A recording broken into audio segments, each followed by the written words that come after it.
नमस्कार साथियों, स्वागत है आपका हमारे चैनल एग्री स्टडी ज्ञान में। और हमारा टॉपिक चल रहा था मौसम मौसम और जलवायु। तो हमारे 15 क्वेश्चन तक हो गए थे। आज 16वां क्वेश्चन देखते हैं।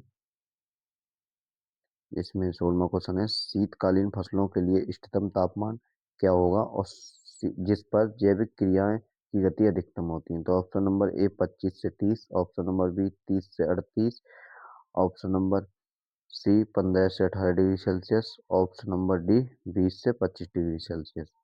तो इसमें ऑप्शन नंबर ए यानी 25 से 30 डिग्री सेल्सियस इसका राइट आंसर है। अगला क्वेश्चन है हमारा क्वेश्चन नंबर 17। तापमान गुणांक टेम्परेचर क्वांटेंट होती है 5 डिग्री सेल्सियस पर, 10 डिग्री सेल्सियस पर, या 20 डिग्री सेल्सियस या 25 डिग्री सेल्सियस पर। तो तापमान गुणांक जो होता है वो 10 डिग्री सेल्सियस होता है। कितना? 10 degree Celsius. Option number B इसका राइट आंसर है। अगला क्वेश्चन देख लेते हैं। क्वेश्चन नंबर 18, इष्टतम तापमान पर किस हार्मोन की सक्रियता कम रहती है। तो option number A oxygen, option number B cytokinin, option number C gibberellic, option number D abscisic acid. तो इष्टतम तापमान पर किस हार्मोन की सक्रियता कम रहती है, तो वो है एवीए या एब्सिसिक एसिड। एवीए से शॉर्ट में एवीए कह देते हैं। ऑप्शन नंबर डी इसका राइट आंसर है। अगला क्वेश्चन देख लेते हैं। क्वेश्चन नंबर 19 है, गेहूं में कल्ले फूटने की अवस्था के लिए सबसे उपयुक्त तापमान कौन सा है। ऑप्शन नंबर ए 10 से 15 degree Celsius, option number B 16 degree Celsius, option number C 20 से 25 degree Celsius, option number D 25 से 30 डिग्री सेल्सियस। तो गेहूं एक रबी की फसल है, तो इसके लिए 16 से 20 डिग्री सेल्सियस टेम्परेचर अच्छा रहता है। ऑप्शन नंबर बी इसका राइट आंसर है। अगला क्वेश्चन देख लेते हैं।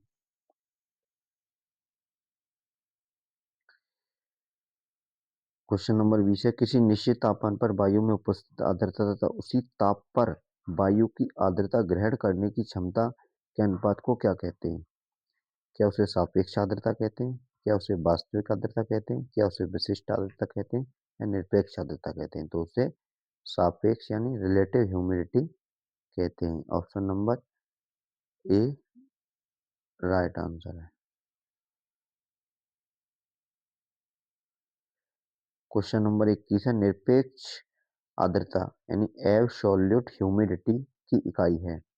क्या उसे प्रतिशत में व्यक्त किया था, या इकाई नहीं होती, या ग्राम प्रति किलोग्राम में, या ग्राम घन फीट में। तो इसे ग्राम घन फीट में व्यक्त करते हैं। क्वेश्चन नंबर 21 का डी राइट आंसर है। अगला क्वेश्चन देख लेते हैं। किस आर्द्रता द्वारा वायु की वास्तविक आर्द्रता प्रदर्शित की जाती है। तो ऑप्शन नंबर ए निरपेक्ष आर्द्रता, ऑप्शन नंबर बी सापेक्ष आर्द्रता, ऑप्शन नंबर सी विशिष्ट आर्द्रता, ऑप्शन नंबर डी कोई नहीं। तो वास्तविक आर्द्रता को ही निरपेक्ष आर्द्रता कहते हैं। इसके द्वारा प्रदर्शित किया। ऑप्शन नंबर ए राइट आंसर है। क्वेश्चन नंबर 23 है, किस आर्द्रता पर मौसम विज्ञान में महत्वपूर्ण स्थान है। तो ऑप्शन नंबर ए है सापेक्ष आर्द्रता, बी निरपेक्ष आर्द्रता, सी विशिष्ट आर्द्रता, और डी कोई नहीं। तो किस आर्द्रता का मौसम विज्ञान में महत्वपूर्ण स्थान वो है रिलेटिव ह्यूमिडिटी यानी सापेक्ष आर्द्रता। ऑप्शन नंबर ए राइट आंसर है।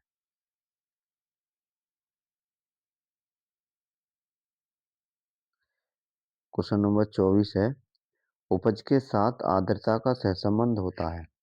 तो उपज के साथ जो आर्द्रता का सहसंबंध कैसा होता है, उदासीन, धनात्मक या ऋणात्मक, या धनात्मक ऋणात्मक दोनों। तो उपज के साथ जो आर्द्रता का सहसंबंध होता है वो कैसा होता है, ऋणात्मक, यानी option number C right answer. अगला क्वेश्चन देख लेते हैं। क्वेश्चन नंबर 25 है, कितने प्रतिशत सापेक्ष आर्द्रता होने पर वायु में संतृप्त वायु यानी कितने प्रतिशत सापेक्ष आर्द्रता होने पर वायु को संतृप्त वायु कहते हैं। क्या आर्द्रता 25% हो, या बी 50%, सी 75% और डी 100%। तो 100% आर्द्रता होने पर वायु को संतृप्त वायु कहते हैं, यानी ऑप्शन नंबर डी इसका राइट आंसर। क्वेश्चन नंबर 26, संघनन का वह प्रकार जो शहरी और औद्योगिक क्षेत्रों के नजदीक दिखाई पड़ता है, जो वास्तव में एक वायु प्रदूषण का प्रकार है। स्मोक यानी धुआं, फॉग यानी कोहरा, सी ड्यू यानी ओस, स्मोक यानी धुंध। तो ऑप्शन नंबर डी स्मोक इसका राइट आंसर है।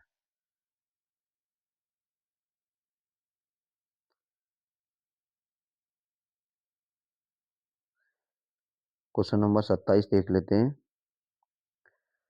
पालारोधी किस्म के रूप में असंगत यानी गलत मिलान कौन सा है?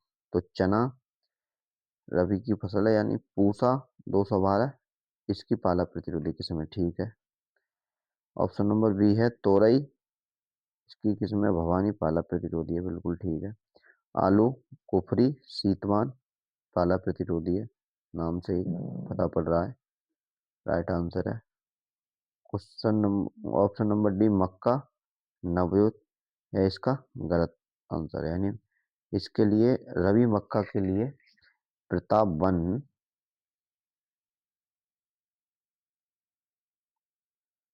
उपयुक्त किस्म है, पाला प्रतिरोधी। अगला क्वेश्चन देख लेते हैं। क्वेश्चन नंबर 28, पाला में बचाव हेतु गंधक यानी सल्फर के अम्ल का छिड़काव कितने प्रतिशत करते हैं? तो option number A 0.1%, option number B 0.001%, option number C 1%, option number D 0.5%। तो इसके लिए option number 1%, option number A यानी 0.1% का छिड़काव कर देते हैं, यानी ऑप्शन नंबर ए इसका राइट आंसर है। अगला क्वेश्चन देख लेते हैं।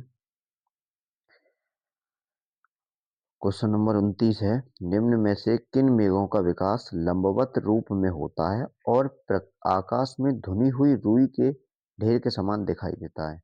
Option number A cirrus cloud, option number B cumulus cloud, option number C है stratus cloud, option number D है कोई नहीं। तो इसे पुंज मेघ या कुमुलस क्लाउड कहते हैं, ऑप्शन नंबर बी इसका राइट आंसर है। अगला क्वेश्चन है क्वेश्चन नंबर 30, किन मेघों का निर्माण विपरीत स्वभाव वाली दो वायु राशियों के टकराव से होता है? इन किन मेघों का जो निर्माण होता है वो विपरीत स्वभाव वाली दो वायु राशियों के टकराव से होता है? तो ऑप्शन नंबर ए पक्षाव मेघ, ऑप्शन नंबर बी स्त्री मेघ, ऑप्शन नंबर सी पुंज मेघ, तो ऑप्शन नंबर डी सभी। तो दो वायु वाली राशियों के टकराव से स्तरी या स्ट्रेस क्लाउड का निर्माण होता है, ऑप्शन नंबर बी इसका राइट आंसर है। अगला क्वेश्चन देख लेते हैं।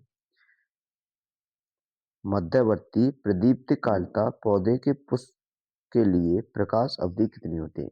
यानी मध्यवर्ती प्रदीप्तिकालिता पौधे में कौन सी फसल आती है? तो फसल आती है गन्ना। इसके लिए जो मध्यवर्ती के लिए जो प्रकाश की अवधि जो होती है वो 12 से 14 घंटे होती है, यानी ऑप्शन नंबर बी इसका राइट आंसर है। अगला क्वेश्चन देख लेते हैं। क्वेश्चन नंबर 32, बाजरे की कम अवधि और शीघ्र पकने वाली किस्म कौन सी है? यानी कम अवधि में और शीघ्र पकने वाली किस्म क्या है? RHV 171 है, या GHV 538 है, या HHV 67 है, या RHV 173 है? तो वह किस्म कौन सी है जो कम अवधि और शीघ्र पकने वाली किस्म है? HHV 67, यानी ऑप्शन नंबर सी इसका राइट आंसर है। अगला क्वेश्चन क्वेश्चन नंबर लास्ट 33 है, आज का लास्ट क्वेश्चन। अधिकतम तापमान पर कितने सेल्सियस पैमाने पर मात्रांक अंकित होते हैं? Option number A -35 degree Celsius से +55 degree Celsius, option number B +35 degree Celsius से -55 degree Celsius. Option number C, +35 degree Celsius से +55 degree Celsius. Option number D, सभी। तो अधिकतम तापमापी पर जो सेल्सियस अंकित होता है वो पैमाने पर -35 डिग्री सेल्सियस से +55 डिग्री सेल्सियस होता है, यानी ऑप्शन नंबर ए इसका राइट आंसर है। तो स्टूडेंट, आज ये कुछ क्वेश्चन थे हमारे, और कमेंट बॉक्स में बताना है कैसा लगा सेशन। सेशन को ज़्यादा से ज़्यादा लाइक करें, कमेंट करें और शेयर करें, और हमारे चैनल को सब्सक्राइब करें। धन्यवाद। मिलते हैं नेक्स्ट वीडियो में।